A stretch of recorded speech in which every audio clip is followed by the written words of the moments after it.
मंगलम भगवान वीरो मंगलम गौतमो गणी मंगलम कुंद कुंदार्यो जैन धर्मोस्तु मंगलम सर्वमंगलमांगल्यम सर्वकल्याणकारकम प्रधानं सर्वधर्माणां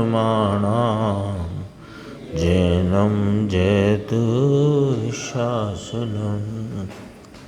मैं नमो तीर्थनायक को, नमो ओंकार वाणी को, नमो उन कुंद प्रभु को जिन्होंने ओंकार धारण की। अहो उपकार जिनवर का, कुंद का दिव्य वाणी का, जिन कुंद ध्वनि दाता उन कहान स्वामी का। चिदानंदिक रूपाए जिनाए परमात्मने, परमात्म प्रकाशाय नित्यं सिद्धात्मने नमः। आचार्य योगेंद्र देवकृत परमात्म प्रकाश नाम का ग्रंथ, इसके प्रथम महाधिकार की 108 नंबर की गाथा कल प्रारंभ हुई थी गुरुदेव के व्याख्यान में, और आज उसके भावार्थ पर गुरुदेव श्री का व्याख्यान चला। अपन ने सुना अभी भावार्थ थोड़ा एक बार फिर से पढ़ते हैं और फिर गुरुदेव श्री के व्याख्यान में अपन उसके मुख्य अंशों को देखेंगे। तो इसमें कहा है कि जब तक यह जीव अपने को जान ले, नहीं जान ले लिखा है ना, नहीं जान ले तब तक, तो जब तक और तब तक को मिलाया है कि जब तक नहीं जान ले तब तक निर्दोष शुद्ध परमात्मा सिद्ध परमेष्टि को क्या पा सकता है, प्रश्नवाचक, अर्थात कभी नहीं पा सकता। अब इसको ऐसे भी पढ़ सकते हैं, जब यह जीव अपने को जान ले तो निर्दोष शुद्ध परमात्मा सिद्ध परमेष्टि को जान भी सकता है और अपनी परिणति में उस भाव को प्राप्त भी कर सकता है। ये आया ना अर्थ, इसी अर्थ के लिए इस प्रकार का कथन है। तो अब कहते हैं कि ये कथन जो आया है 1.5 लाइन का है, इसमें 6 कारक घटित किए। किस कार्य के संदर्भ से? कि अपने को जानने के संदर्भ से। अपने को जानने रूपी कार्य, उसके 6 कारक बताए। क्यों बताए 6 कारक? कि 6 कारक पूर्वक यह कार्य होता है, यह बता करके अन्य किसी कारक की कोई अपेक्षा नहीं है और अन्य किसी रीति से रूप से यह कार्य नहीं होता है। इस बात को दृढ़ कराने के लिए यह 6 कारकों रूप यहाँ टीका में आचार्य ब्रह्मदेव सूरी ने यह बात जो मूल गाथा का भाव था उसको प्रस्तुत किया। देखो कि यह जीव अपने को जान ले, तो जीव हुआ कर्ता और अपने को जान ले यह हुआ कार्य। कैसे? आपसे, आपसे माने स्वयं के ज्ञान स्वरूपी भाव से, ज्ञान लक्षण से, आपसे।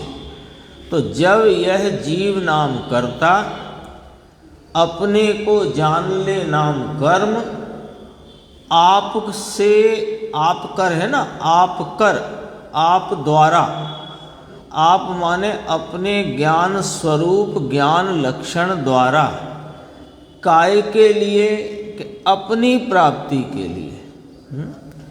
कर्मों को खिराने के लिए कि नहीं, कर्मों को मिटाने के लिए, बढ़ाने के लिए, जगत के जीवों का उपकार करने के लिए, दिव्य धनी खिराने के लिए कि ना।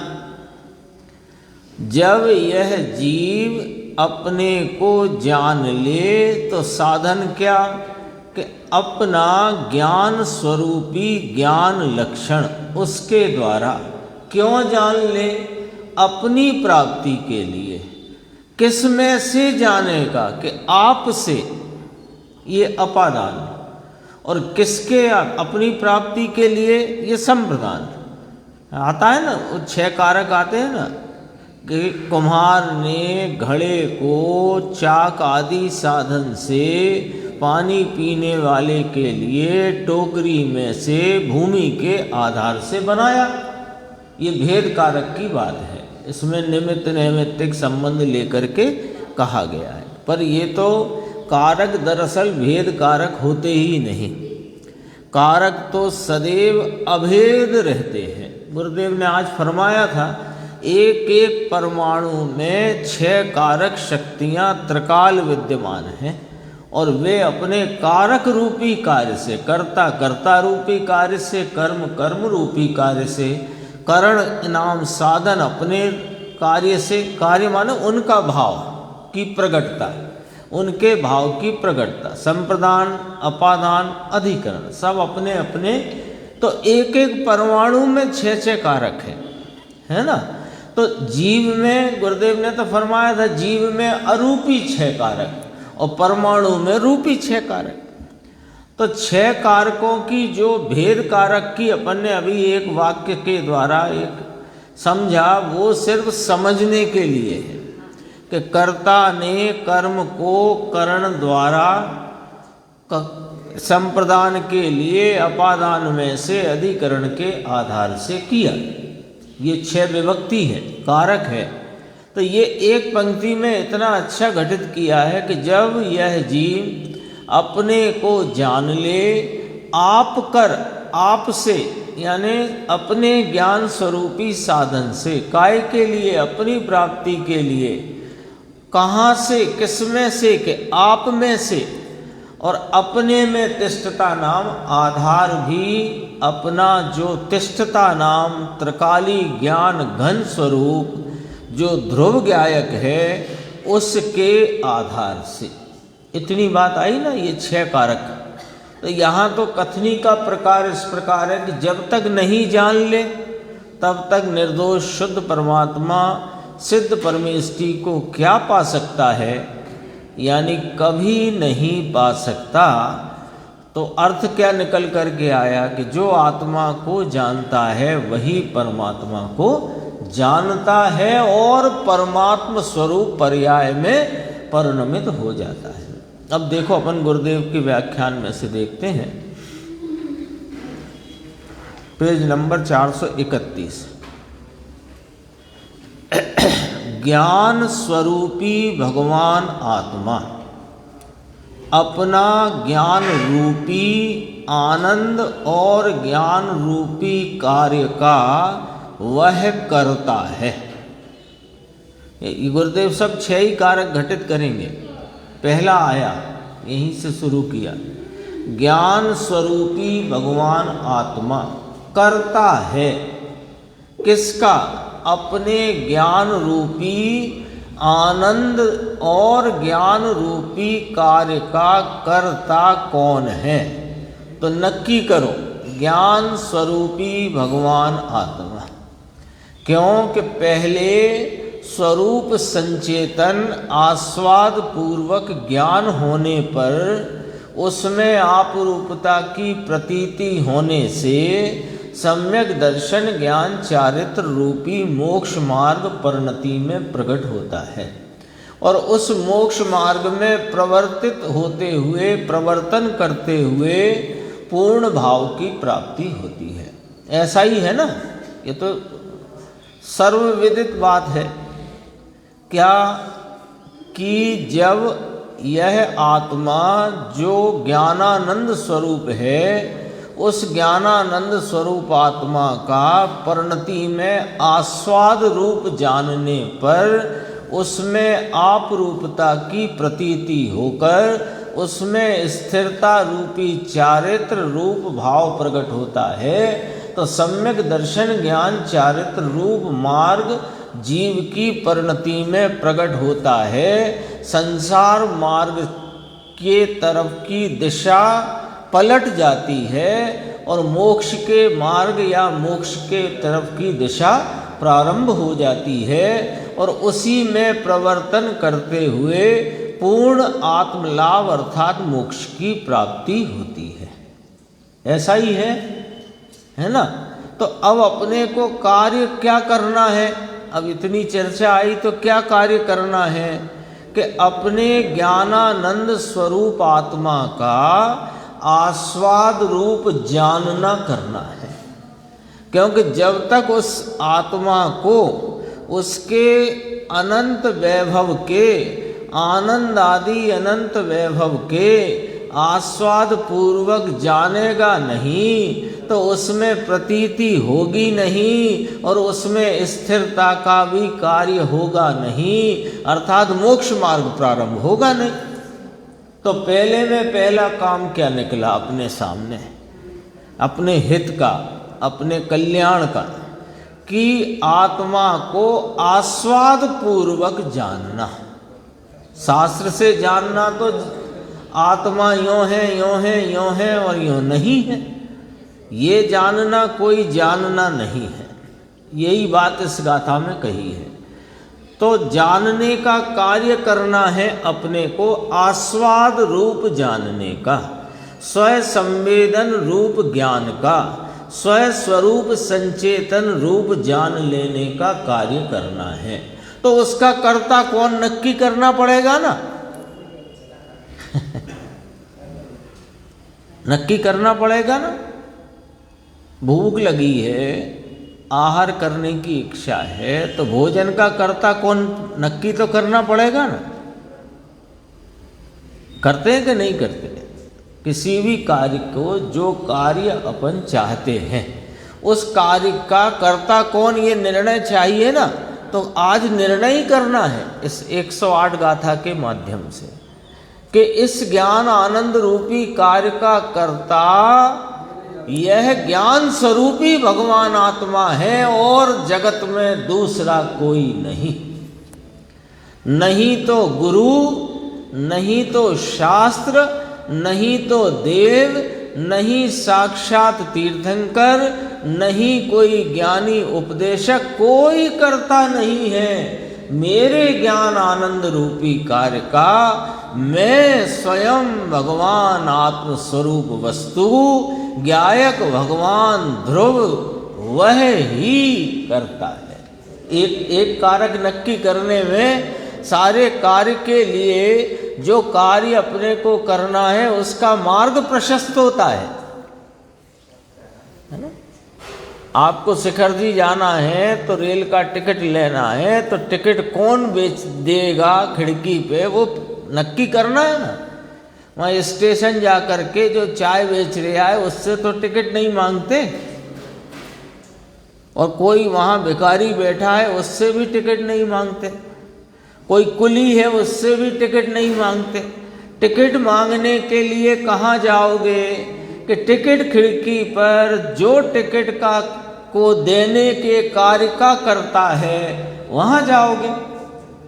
तो ज्ञान आनंद स्वरूप आस्वादन स्वरूप आत्मा के जानने रूपी कार्य का कर्ता यह मैं स्वयं भगवान आत्म स्वरूप ध्रुव ज्ञायक वस्तु हूँ। नक्की करो, सुनने सुनाने का धंधा अब बंद कर दो। हाँ, बहुत सुन लिया, बहुत सुना लिया, बहुत पढ़ लिया, बहुत पढ़ा लिया, अब तो एक एक पॉइंट नक्की करो और आगे बढ़ो। क्या एक लाइन ही तो पूरी है, देखो नक्की हुआ ना। क्या निर्णय कराते हैं आचार्य योगेंद्र देव, आचार्य ब्रह्मदेव सूरी, पूज्य गुरुदेव श्री अपने को क्या निर्णय कराते हैं कि आनंद और ज्ञान रूपी कार्य का कर्ता वह यह मैं ज्ञान स्वरूपी भगवान आत्मा हूँ। देखो समझ में आया। वह भगवान ज्ञान स्वरूपी पुण्य पाप व्यवहार रत्नत्रय का भी करता नहीं और व्यवहार रत्नत्रय उसका कार्य नहीं।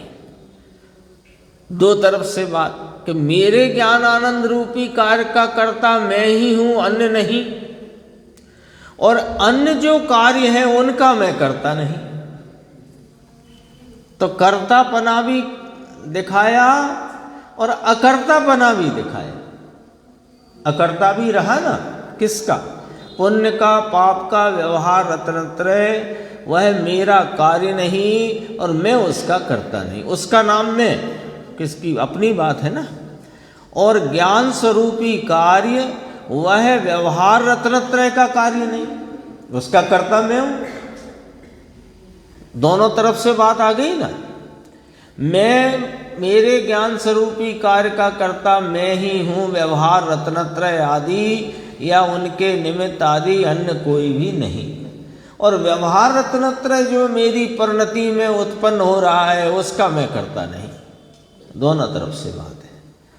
ऐसी बात है भाई, समझ में आया? वह जीव अर्थात ज्ञान स्वरूपी भगवान अपने को अर्थात ज्ञान स्वरूपी को, ज्ञान स्वरूपी को अर्थात अपने स्वरूप को, कितनी तरह से बात कहते हैं गुरुदेव, है ना?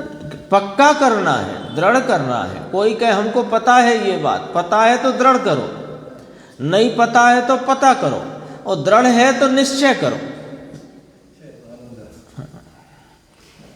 कभी जिनवाणी में ऐसा तो है ही नहीं कि यदि एक बात 10 बार है तो वो 9 बार जो कही गई एक बार के अतिरिक्त, वो 9 बार किसी कार्य की नहीं है। वो हर 10 बार कही गई बात 10 बार कार्यकारी है। देखो, ज्ञान स्वरूपी को, अपने को अर्थात ज्ञान स्वरूपी को, ज्ञान स्वरूपी को अर्थात अपने स्वरूप को, इसमें क्या निर्णय निकलेगा? ज्ञान स्वरूपी यानी मैं और मैं यानी कि ज्ञान स्वरूपी, इसमें क्या निर्णय निकलेगा कि शरीर वाणी मन तो पर है, वे मुझ स्वरूप नहीं, मैं उन स्वरूप नहीं।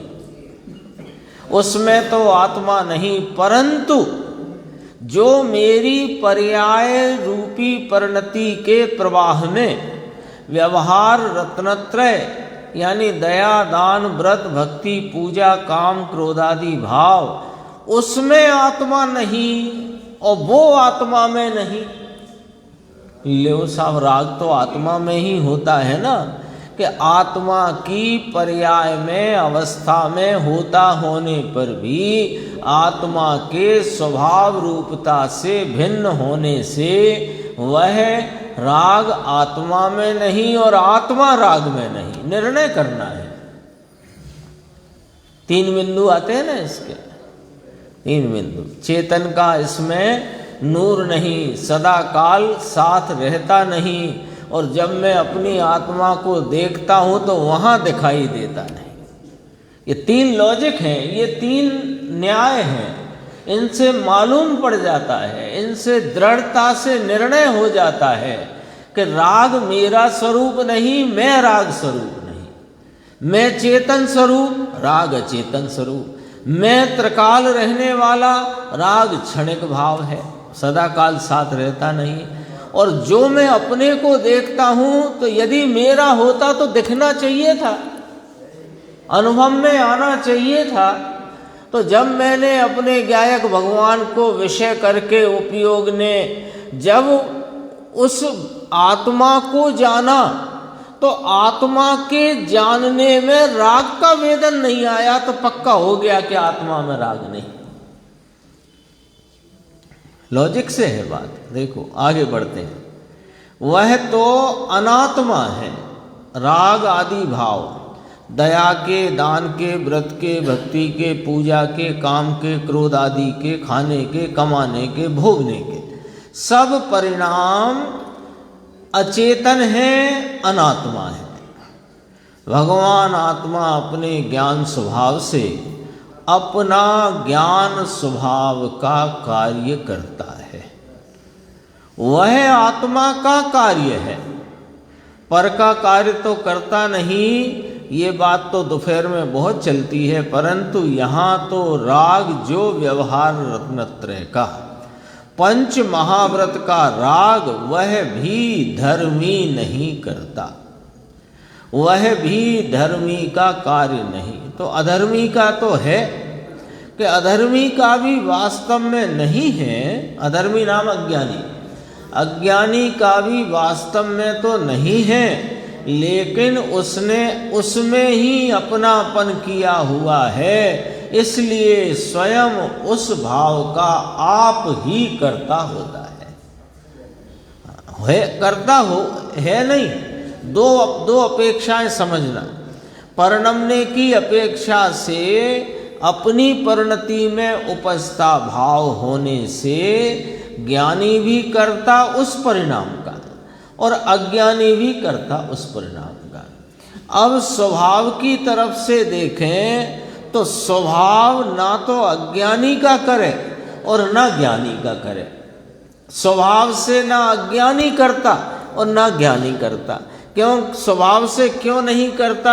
यदि स्वभाव का कार्य राग मानो तो सिद्धों के भी राग होना चाहिए, सीधी सीधी बात है। सिद्धों की परिणति में राग कितना चल रहा है, तो इसका मतलब राग स्वभाव का कार्य नहीं, स्वभाव का होता तो सिद्धों के भी चलना चाहिए था। लॉजिक से बात है। तो वो जो राग का भाव है वो उसको वास्तव में अज्ञानी भी नहीं करता और ज्ञानी भी नहीं करता, लेकिन अज्ञानी मानता है कि मैं राग हूं और राग मेरा कार्य है, इसलिए वह राग रूपी विभाव विकारी भावों का कर्ता होता है। दोनों अपेक्षा रखना, दोनों में ये भूल नहीं होनी चाहिए कि ज्ञानी सर्वथा करता है और ज्ञानी सर्वथा करता है। स्वभाव अपेक्षा दोनों करता नहीं और परिणमन अपेक्षा दोनों करता है, और ज्ञानी अपने स्वभाव का को जानने वाला और स्वभाव जो वीतरागी है उसका प्रतीतिवंत होने से राग आदि को जानने वाला है, करता नहीं। और अज्ञानी राग का प्रतीतिवंत होने से, राग में आपरूपता वाला होने से वह राग का कर्ता होता है ना। ये बात भी आई गई साथ के साथ। धर्मी का कार्य तो अपने ज्ञान स्वभाव रूपी शुद्ध आनंद की परिणति वह अपना कार्य है। दो कारक आ गए एक ही की चर्चा में, कर्ता कारक की भी बात आ गई और कर्म कारक नाम कार्य कारक की भी बात आ गई। पूछा देखो घर का काम कब करना, तो घर का करता ही कब है जो तेरे को पूछने की जरूरत पड़ी है। 432 वीतराग सर्वज्ञ देव कहते हैं कि ऐसा आत्मा जिसने नहीं जाना वह सिद्ध पद कैसे प्राप्त कर सकेगा। समझ में आया? सिद्ध माने क्या कि जिन्होंने पर्याय में परिणति में यह सिद्ध कर दिया है कि आत्मा त्रिकाल ऐसा है जैसा परिणति में अब प्रकट हुआ है, तो वह परिणति में वह सिद्धपना वह प्रूव कैसे होगा जब तू इसे जानता ही नहीं। ये लॉजिक है। समझ में आया? उसे मोक्ष की पर्याय कैसे प्राप्त हो? जिसे अपना आत्मा ज्ञानवान ज्ञान स्वभाव प्रकाश पुंज वह अपने ज्ञान और आनंद रूपी कार्य का करने वाला है। तो कार्य क्या सिद्ध नक्की हुआ? करता तो नक्की किया किस कार्य का कि ज्ञान आनंद रूपी अपने कार्य का करता यह मैं भगवान आत्मा हूँ, अन्य कोई करता नहीं। और मेरा कार्य क्या कि ज्ञान आनंद रूप परिणमना वही मेरा कार्य है, अन्य कोई मेरा कार्य नहीं। तो कार्य भी नक्की हुआ, कर्ता नक्की हुआ, कार्य नक्की हुआ, अब साधन की भी बात कहेंगे कि कौन से साधन से होगा ये कार्य, क्योंकि कर्ता ने कर्म को करण द्वारा, करण साधन से, इतना आया ना, तो अब साधन भी चाहिए, उसकी चर्चा भी है। देखो गुरुदेव ने कहा कर्ता और कर्म 6 बोल हैं, 6 विभक्ति है ना, कर्ता कर्म करण संप्रदान अपादान अधिकरण। आत्मा में यह 6 शक्तियाँ पड़ी हैं। क्या कहते हैं भगवान? आत्मा में कर्ता कर्म करण संप्रदान अपादान अधिकरण, यह 6 शक्तियाँ यानी गुण हैं। 47 शक्तियों की जो व्याख्या परिशिष्ट में आई है उसमें ये 6 शक्तियाँ ली गई हैं ना, तो वहाँ भी इनकी चर्चा है। देखो अपन आते हैं अब करण वाला कारक। निर्णय करना है 6 ही कारकों का। उससे क्या होगा कि अन्य कारकों की तरफ जो हमारी बुद्धि, हमारा ढलान, हमारी उदार की तरफ का झुकाव होता है वो रुक जाएगा। रुक जाएगा कि नहीं रुक जाएगा? अपन अभी स्टेशन की बात कर रहे थे, ट्रेन के टिकट की। जब पता लगा, जैसे दिल्ली जाओ या बड़े किसी स्टेशन पे, तो पता लगा 35 टिकट विंडो है, 40 है, 30 है। तो अपने को वहाँ जाकर के जब ये सूचना प्राप्त हुई कि बीना का या भोपाल का टिकट खिड़की नंबर 7 पे मिलेगा, तो 7 जब निर्णय कर लिया तो 30 खिड़कियों में से 29 खिड़कियों की तरफ आप क्यों जाओगे? निर्णय किया है ना। जब निर्णय हो गया कि 7 नंबर की खिड़की पर ही हमारे गंतव्य का टिकट मिलेगा, तो फिर 29 खिड़कियों से क्या मतलब? फिर वहाँ ऐसा तो नहीं अरे यहाँ भीड़ बहुत है, ये खिड़की खाली है, यहाँ खड़े हो जाओ। ऐसा कर सकते हैं क्या या करते हैं क्या? और करे सो मूर्ख कहलाता है। जिस खिड़की पे तुम्हारा टिकट नहीं मिलना, भले खाली हो, तुम्हारी वाली खिड़की पे 10-20 लोगों की लाइन भले हो तो हो, लेकिन खड़े तो उसी पे होगे ना जाकर। तो ये निर्णय करने से, 6 कारकों का निर्णय करने से इधर उधर की तरफ जो झुकाव जाता है, अपने ज्ञान आनंद रूपी आस्वाद स्वरूप कार्य के लिए जो हम इधर उधर भटकने की हमारी जो वृत्ति चल रही है, उस पर विराम लग जाएगा।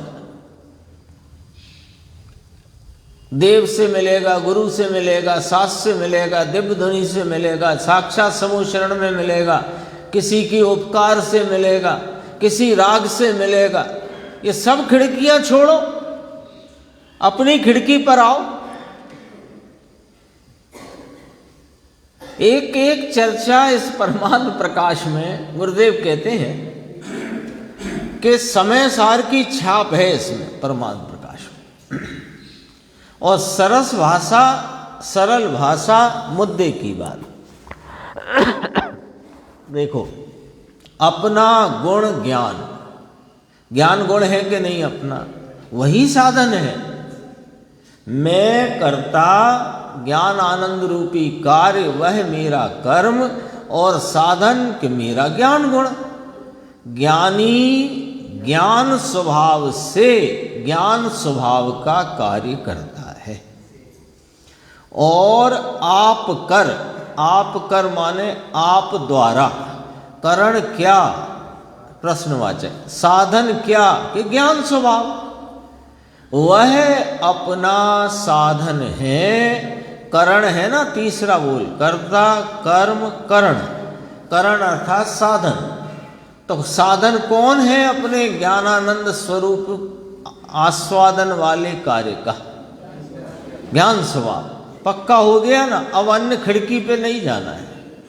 कौन सी खिड़की? कि व्यवहार की खिड़की, क्रियाकांड की खिड़की। इस खिड़की पर नहीं मिलेगा तुम्हें, ये कहना है। देखो, व्यवहार, ये क्रियाकांड, दया दान व्रतादि रत्नत्रय, वह साधन है कि नहीं? लो, आपको ही नहीं पता, आप ही हमसे पूछ रहे हो कि हमें सब पता है और तुम्हें भी पता हो जाना चाहिए। और प्रश्नवाचक लगाकर पूछा इसलिए है कि अपनी तरफ से जवाब दो, आप लोग जवाब दो। कि क्या साधन है? बोलो। अरे सच्चाई तो ये है कि शास्त्र स्वाध्याय भी साधन नहीं है। शास्त्र स्वाध्याय तो साधन क्या है ये बताने वाला है। देव, गुरु, शास्त्र, 5 परमेष्ठी, ये सब बताने वाले हैं, साधन नहीं है। साधन बताने वाले हैं। फिर वही खिड़की का उदाहरण आ गया। किसी से पूछा, भाई हमारे गंतव्य का टिकट भोपाल का कहाँ मिलेगा? दिल्ली में पूछा, भोपाल का टिकट कहाँ मिलेगा? तो उसने कहा 7 नंबर खिड़की पे मिलेगा। तो अब अपन उससे कहते हैं तू ही 7 नंबर बन जा, कह सकते हो क्या?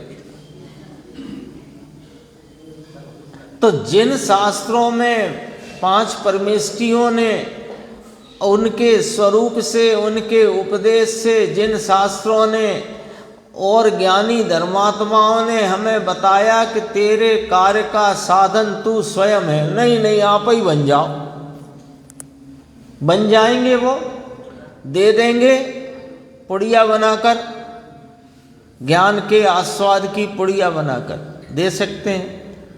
तो देखो, जो नहीं है उसको नहीं वाले खाते में डालो, और जो है उसे है के खाते में रखो। आज तो निर्णय करके उठेंगे, अभी अपने पास है 20-25 मिनट, निर्णय करके उठेंगे 6 ही कारकों का। यद्यपि आज के प्रवचन में 5 कारक की चर्चा आई है, पर 6 की कर सकते हैं अपन। तो बोलो भाई निर्देश भाई, अपने ज्ञानानंद आस्वाद रूप कार्य का कर्ता कौन?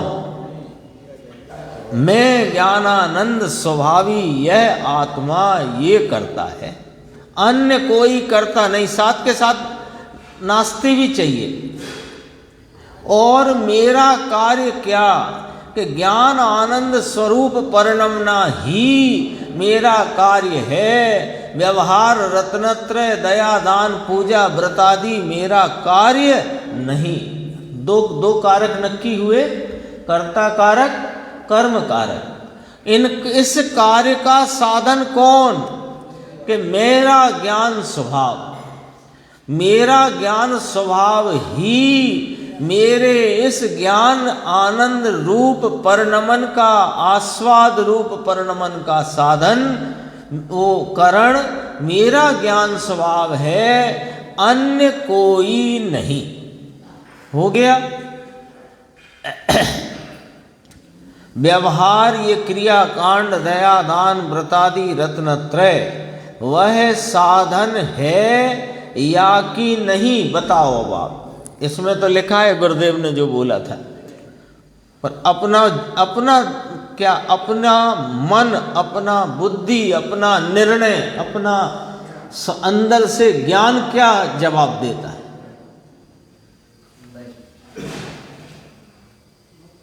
नहीं तो फिर इधर का झुकाव होना चाहिए बंद। दृश्य देखो, ये ऐसा नहीं है कि फिर यहाँ मंदिर में आना और स्वाध्याय सुनना और पूजा भक्ति बहुमान रुक जाएगा, लेकिन उधर से कार्य होगा। ऐसी जो मिथ्या बुद्धि पड़ी है, उधर की तरफ का जो झुकाव है, वो दृष्टि में से उधर का झुकाव टूटकर झुकाव स्वरूप का आएगा, तो उपयोग पलट करके उस कार्य रूप परिणमित होगा। और साधन चूंकि मैं ही हूं, अन्य नहीं। देखो, नहीं वह साधन नहीं। समझ में आया? भगवान आत्मा, ज्ञान और आनंद और वीतरागी पिंड प्रभु, वह वीतरागी पिंड ही स्वयं साधन होकर वीतरागी कार्य करता है। 3 कारक का निर्णय हुआ ना, कर्ता का, कर्म का और करण का, साधन का, है ना। अभी चौथे की बात करते हैं। 434 पे कहते हैं, अपने को आप से अपने ज्ञानानंद स्वभाव का साधन करके, राग नहीं, निमित्त नहीं। तीसरे की बात चलती, अभी इसी में आएगी चौथे की। भगवान तो परमात्म स्वरूप है ना, तो परमात्म स्वरूप का साधन करके अन्य किसी साधन की अब तुम्हें जरूरत नहीं, ऐसी बात समझ में आ गई है। तीन बोल हुए, कर्ता, कार्य या कर्म और करण नाम साधन। अब काय के लिए ये करना, किसके लिए करना? अभी अपन बात कर रहे थे कर्मों को खिराने के लिए, कर्मों को मिटाने के लिए, जीवों को तारने के लिए, लोगों को उपदेश देने के लिए, दिव्य ध्वनि खिराने के लिए। किस लिए ये कार्य करना है? कि अपनी प्राप्ति के लिए। यह जीव अनादि अनंत ध्रुव ज्ञायक ऐसे का ऐसा अनादि से रहा हुआ और अनंत काल तक ऐसा क्या ऐसा ही रहने वाला है ना। ऐसा यह अनादि अनंत ज्ञायक तत्व यह वस्तु रूप से ऐसा होने पर भी पर्याय में आपने ही आपके लिए आपको प्राप्त नहीं किया है। स्वयं ने ही स्वयं को स्वयं के लिए प्राप्त नहीं किया है। तो अब प्राप्त करना है किसके लिए? कि स्वयं के लिए। ये हुआ चौथा कारक, संप्रदान कारक। देखो, अपनी प्राप्ति के लिए संप्रदान हुआ, आनंद की दशा, ज्ञान की दशा अपने में रखने के लिए तू कर, किसी को देना नहीं है। तू लेने वाला और तू देने वाला है। पात्र भी तू और लेने वाला भी तू और देने वाला भी तू। दुनिया पात्र हो और तू आहार पानी दे, ऐसी यहाँ चीज नहीं है। वो तो स्वयं अपनी योग्यता से पुद्गल रूप परिणमित वस्तुओं का आना जाना होता है। उसमें किसी को देने का भाव होता है, किसी को लेने का भाव होता है। वो भाव जीव की परिणति में होता है, वस्तुओं का आवागमन वह योग्यता से होता है, लेकिन वह कार्य जीव का नहीं। क्यों? क्योंकि राग जीव का कार्य नहीं है। कर्म कारक में नक्की करके आए अभी के अभी, भूलना नहीं है, भूलना नहीं है। कर्ता कारक, कर्म कारक, करण कारक, और किसके लिए? कि अपने लिए संप्रदान कारक। यह तो आत्मा दे सकता नहीं, आहार पानी आत्मा तो दे सकता नहीं, आत्मा ले सकता नहीं, आत्मा की ये क्रिया है ही नहीं। भगवान तू संप्रदान है ना, ये चौथा बोल अपनी प्राप्ति के लिए, अपना आनंद और वीतरागता की प्राप्ति के लिए अंदर पुरुषार्थ करता है। कहते हैं किसी को देने के लिए, किसी के लिए नहीं है ये कार्यक्रम।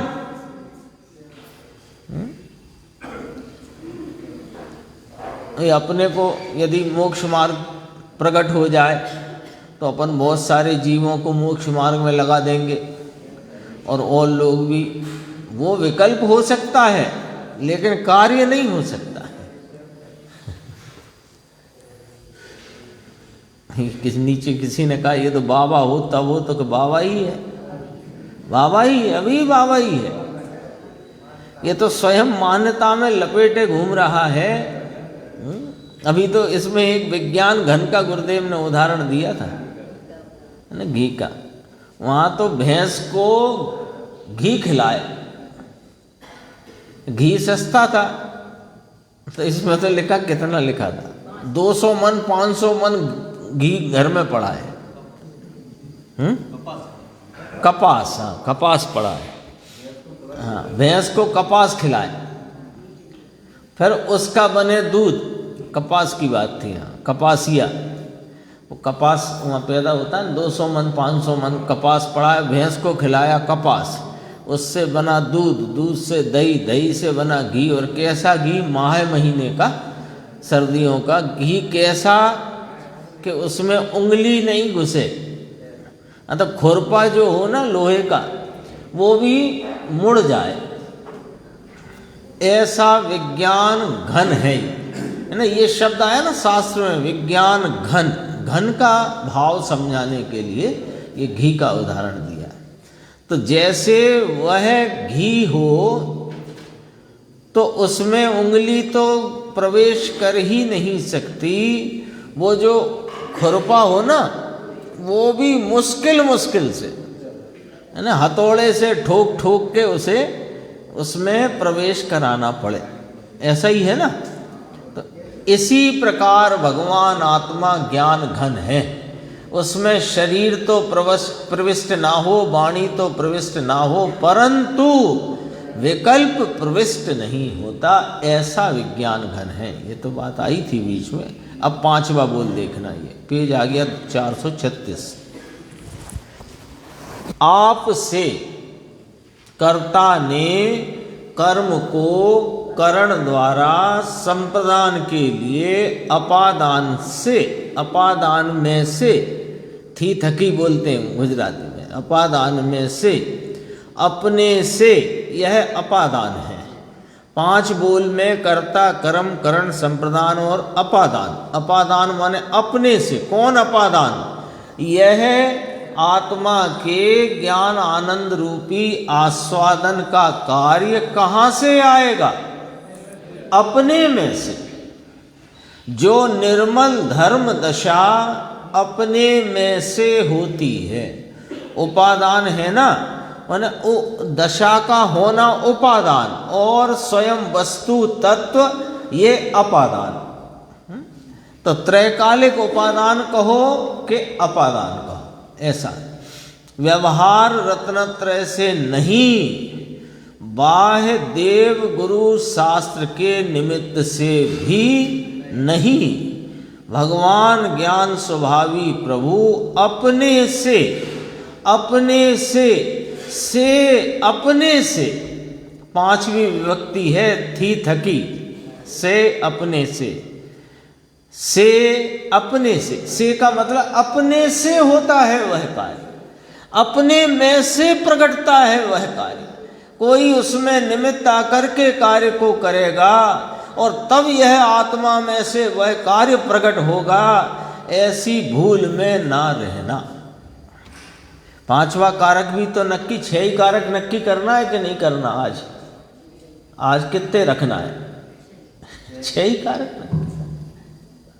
और इनसे फायदा है कि नहीं चंद्रकांत भाई साहब? क्या फायदा है कि जितने अन्य प्रकार की कल्पनाएं जितनी भी हों, कर्ता के संबंध में, कार्य के संबंध में, साधन के संबंध में, किसके लिए, किसमें से, किसके आधार से, ये सारी कल्पनाएं एकदम विलीन हो जाएंगी इसके निर्णय होते ही। और फिर क्या होगा कि जब निर्णय किया कि 7 नंबर खिड़की पे ही मिलता है टिकट, तो फिर इधर उधर का चक्कर ही मिट गया। बस जब खुलेगी तब यही मिलेगा, तो जब खुलेगी तब खुलेगी, हम तो यहीं खड़े। ये वाली बात है। देखो, उससे ऐसा अपना आनंद कंद प्रभु ज्ञान स्वरूपी उससे अंदर पर्याय प्रकट होती है। धर्म दशा अपने से अपने में प्रकट होती है।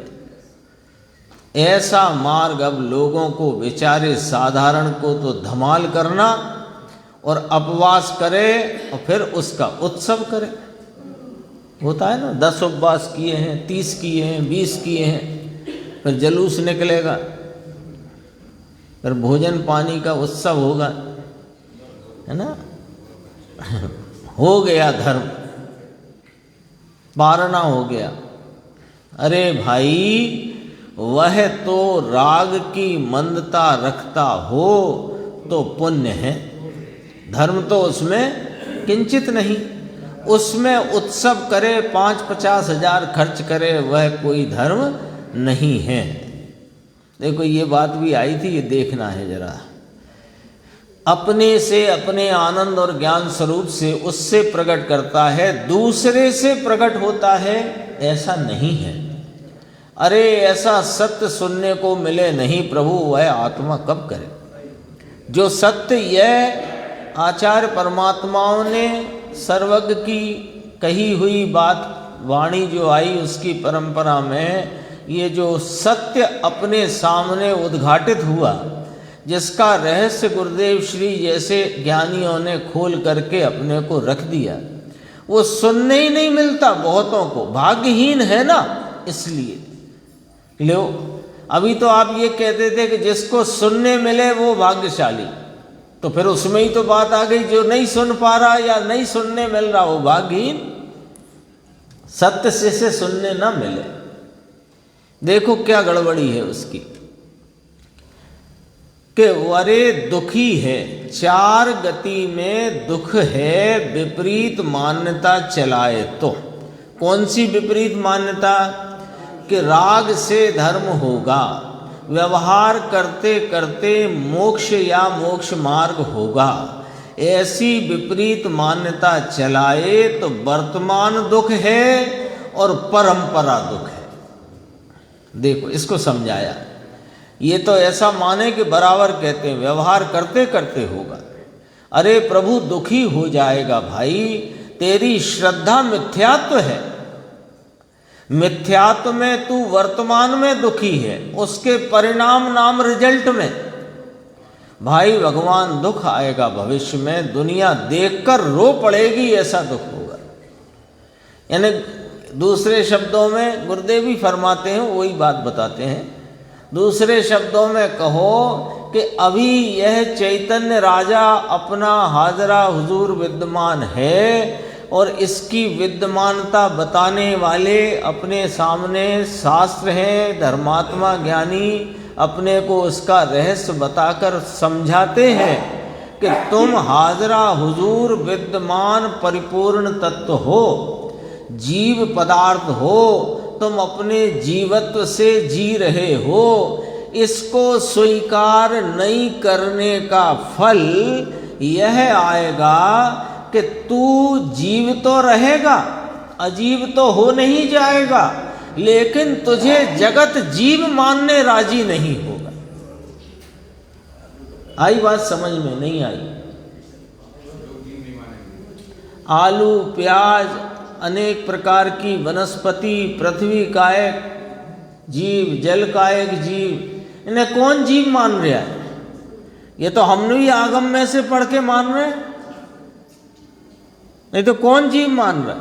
सामान्य व्यक्ति से पूछो। मछली को तो जल तरोई कहते हैं, जल में तरोई ये होता है ना। हाँ, यूपी में देरवाज मतलब जल तरोई ले आओ, जल तरोई। हाँ वो तो खैर बहुत ही मछली की बात कह रहे हो आप, मैं तो निगोद की बात कह रहा हूँ। निगोद की स्थिति ये बन जाएगी कि तुझे कोई जीव मानने राजी नहीं होगा।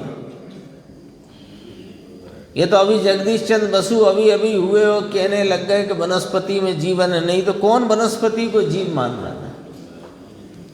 है? और जीव कभी अजीब नहीं हो जाएगा, ये ध्यान रखना। ये हाजरा हुजूर त्रिकाली गायक भगवान तत्व है, अभी इस बात को स्वीकार करने का मौका है, और अभी स्वीकार नहीं की तो समझो कि फिर वह दशा बनेगी कि तुम्हें कोई स्वीकार नहीं करेगा कि तुम जीव हो। कल भी बात आई थी ब्रह्मदत्त चक्रवर्ती के संदर्भ से। एक 700 वर्ष में कितनी श्वास होती हैं, एक कैलकुलेशन कर लेना, और एक श्वास के फल में 11,56,975 पल्य की आयु। मतलब एक श्वास का फल इतना, और वो तो मर्यादित 33 सागर मर्यादित आयु है। नरक की बात चल रही थी, लेकिन निगोद में गया तो कोई मर्यादा नहीं है समय की, और अभी मौका है, स्वीकार कर लिया तो कर लिया। और अब भी कितना मौका बचा है मुकेश जी, कि जितनी बीत गई आयु इस भव में उतनी भी नहीं है शेष अब। एकदम समझो कि प्राइम प्रोजेक्ट बनाकर काम करना पड़ेगा और सब काम दूसरी तीसरी सूची के, ये पहली सूची में, तब ये कार्य संभव है। नहीं तो ये भव भी चला जाएगा पीछे, पूर्व में भी बहुत सारे भव ऐसे ही चले गए। देखो छठवें कारक की चर्चा यद्यपि नहीं आई, अपन संक्षेप में ले लेते हैं। देखो 438 पेज है। अपने में तिष्ठता, कारक 6 की चर्चा हो जाएगी। अधिकरण अपने आधार से करता है। कौन सा कार्य? ज्ञान आनंद रूपी निर्मल पवित्र कार्य, अपने स्वरूप के आस्वादन का कार्य अपने आधार से करता है, उसे किसी का आधार है नहीं। व्यवहार रत्नत्रय का आधार भी आनंद की पर्याय की प्राप्ति करने में नहीं है। देव गुरु शास्त्र का भी उसमें आधार है नहीं। मंदिर और मंदिर की प्रतिमा, अरे साक्षात 3 लोक के नाथ समव शरण में विराजते हों और वहाँ तू दर्शन करता हो, उनका आधार तेरे आत्मा में नहीं और तेरे आनंद रूपी कार्य का वे आधार नहीं। तू ही परमात्मा है प्रभु, तुझ में क्या कमी और अल्पता है कि तू दूसरे की शरण लेने जाता है। घर में धन धान्य भरपूर भरा हो और फिर भी आस पड़ोस में जाके कहे कि भूख लगी है रोटी खिलाओ, तो वो पूछने लग जाएगा भाई साहब क्या बात है, घर में सब कुशलता है कि नहीं? पूछेगा कि नहीं? अरे तेरे में क्या कमी है? ये जो ऊपर शब्द आया ना, अपने में तिष्ठता, तिष्ठता नाम विराजमान। कब विराजमान है मुन्ना लाल जी भाई साहब? कब विराजमान है? सदा काल। कैसा कि परिपूर्ण परिपूर्ण परिपूर्ण, परिपूर्णता से अनंत वैभव से त्रिकाल विराजमान विद्यमान तत्व है, उसके आधार से आनंद का कार्य होता है। अभी अपने को सच कहते हैं, इतनी चर्चा हो गई 5 कारक तक की बात कि आनंद रूपी कार्य का कर्ता मैं स्वयं भगवान आत्मा हूँ, जो ज्ञान स्वरूप ज्ञान स्वभावी अपने ज्ञान लक्षण साधन द्वारा अपनी प्राप्ति के लिए अपने में से वह कार्य करता हूँ। अरे उसका आधार क्या कि ये त्रिकाल विराजमान विद्यमान है ना, वो जो तीर्थंकर रहते हैं ना विदेह में सदैव विराजमान रहते हैं, तो विहरमान कहते हैं उनको। ये भी विहरमान तत्व है। गुरुदेव कहते हैं जीवंत स्वामी, वहाँ लिखा है बयाना में मंदिर है श्रीमंदर भगवान का पुराना, वहाँ लिखा है जीवंत स्वामी। ये जीवंत स्वामी है सदा काल। अरे निगोद में रहा तब भी जीवंत स्वामी, और अब यहाँ आया तो भी जीवंत स्वामी। फर्क कितना कि वहाँ तेरे को ये पता करने की गुंजाइश नहीं थी कि तू जीवंत स्वामी है। अब यहाँ मौका मिला है यह जानने का, पहचानने का, निर्णय करके उसको आस्वाद कर लेने का, उसमें प्रतीति कर लेने का और उसमें स्थिरता पूर्वक अपनी परिपूर्ण प्राप्ति कर लेने का अवसर आया है कि मैं जीवंत स्वामी हूँ। देखो क्या कमी और अल्पता है जो तू दूसरे की शरण लेने जाता है। अपने में तिष्ठता, अपने में रहकर जान ले, नहीं हटा दो, जान ले। बात तो यही कहना है। अब कही इस रीति से है कि जब तक नहीं जान लेता, ऐसे जब तक ऐसा नहीं जानता, तब तक निर्दोष शुद्ध परमात्मा सिद्ध परमेष्टि को क्या पा सकता है। वहाँ तक परमात्मा दशा मोक्ष दशा को कैसे पा सकता है? चाहे तो व्यवहार रत्नत्रय करके मर जाओ ना, सूख जाओ, बिल्कुल कंकाल हो जाओ, कुछ नहीं मिलने वाला है। अनंत काल हुआ पंच महाव्रत और देव गुरु शासकीय श्रद्धा और भक्ति और पूजा और व्रत, वह तो सब विकल्प है, राग है क्या प्रभु अंदर आत्मा के आनंद की क्रिया बिना क्या तुझे आत्मा की प्राप्ति होती है? प्रश्नवाचक। बोलो क्या जवाब आता है अपना अंदर से